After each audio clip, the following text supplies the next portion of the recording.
आपका काम बोलता है। आपका जो वीज़ा मिलता है आपके काम पे मिलता है, जो आपको सैलरी मिलती है वो आपके काम पे मिलती है। क्या जिसको इंग्लिश बोलने आएगी उसी को कतर का वीज़ा मिलेगा? क्या जिसको उर्दू बोलने आएगी उसी को कतर का वीज़ा मिलेगा? जी हाँ, नमस्कार दोस्तों, मेरा नाम अमित पाठक और स्वागत है आपका एक नए वीडियो में। दोस्तों, ये वीडियो बनाना बहुत ज़्यादा ज़रूरी है उन भाइयों के लिए जो मेरे भाई कतर जाना चाहते हैं, क्योंकि मेरे पास कमेंट करके भाइयों ने पूछा है कि सर हमें इंग्लिश बोलने नहीं आती है, क्या हमें कतर का वीज़ा मिलेगा कि नहीं मिलेगा। और ये वो इसलिए बोल रहे हैं क्योंकि उन्होंने बहुत सारा फेसबुक पे और यूट्यूब पे ऐसा वीडियो देखा है जहाँ पे लोग बोल रहे हैं कि आपको इंग्लिश बोलना अनिवार्य है, आपको उर्दू बोलना अनिवार्य है। दोस्तों, मैं आज इस वीडियो के माध्यम से आपको बता देना चाहता हूँ कि ऐसी कोई बात नहीं है। आपको काम आना चाहिए।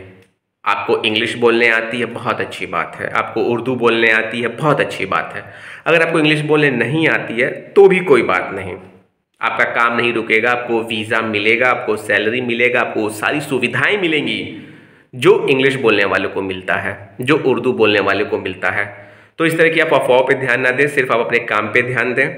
कोई ऐसी गल्फ कंट्री नहीं है, दुबई, सऊदी हो, कुवैत हो, कतर हो, ओमान हो या बहरीन हो या कोई और कंट्री हो, मालदीव हो, मलेशिया हो, या जहाँ पे हमारे भारतीय वर्कर रोजगार के लिए जाते हैं।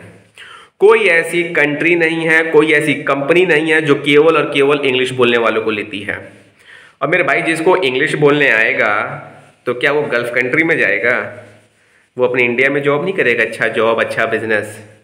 तो इस तरह की वीडियोस पे आप ध्यान ना दिया करें। ये वीडियो मैं सिर्फ आप लोगों के लिए बनाया हूँ कि जिन मेरे भाई के मन में गलत फहमी है कि सिर्फ हम उर्दू बोलेंगे तभी हमें कतर का वीज़ा मिलेगा या इंग्लिश बोलेंगे तभी कतर का वीज़ा मिलेगा। ऐसी कोई बात नहीं है, आपको हर जगह का वीज़ा मिलेगा। हाँ, इंग्लिश का ज़रूरत पड़ता है यूरोप में।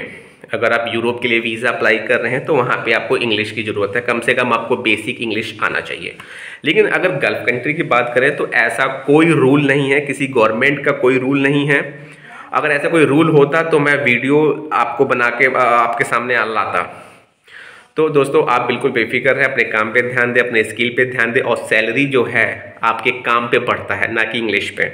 इंग्लिश ज़रूरी है, लेकिन इंग्लिश ज़रूरी है वहाँ पे जब आप एक इंजीनियर के पोस्ट के लिए अप्लाई कर रहे हैं, या डॉक्यूमेंट कंट्रोलर या साइट सुपरवाइज़र या कोई बड़े पद के लिए अप्लाई कर रहे हैं तो वहाँ पे आपको इंग्लिश की ज़रूरत है। लेकिन अगर वर्कर लेवल की हम बात करें, ट्रेडमैन की बात करें, हेल्पर की बात करें, तो वहाँ पे इंग्लिश की कोई ज़रूरत नहीं है, वहाँ पे उर्दू की भी कोई ज़रूरत नहीं है। जिस देश से हैं आप, अगर आप भारत के नहीं, आप कहीं और देश के भी हैं, तो आपको अपना लोकल लैंग्वेज आता है, चलेगा।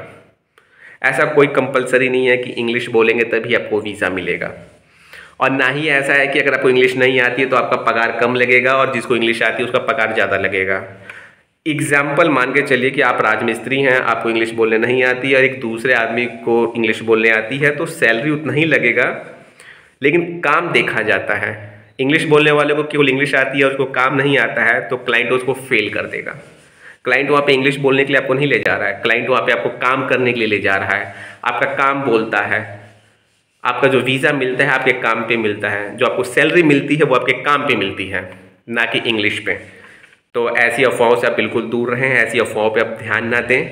स्वस्थ रहें, मस्त रहें, बिंदास रहें, और आपको हर देश का वीज़ा मिलेगा, गल्फ कंट्री में जितने भी देश हैं। फिलहाल दोस्तों, वीडियो कैसा लगा कमेंट करके जरूर बताएं। वीडियो अच्छा लगा तो चैनल को सब्सक्राइब करें। बहुत बहुत धन्यवाद।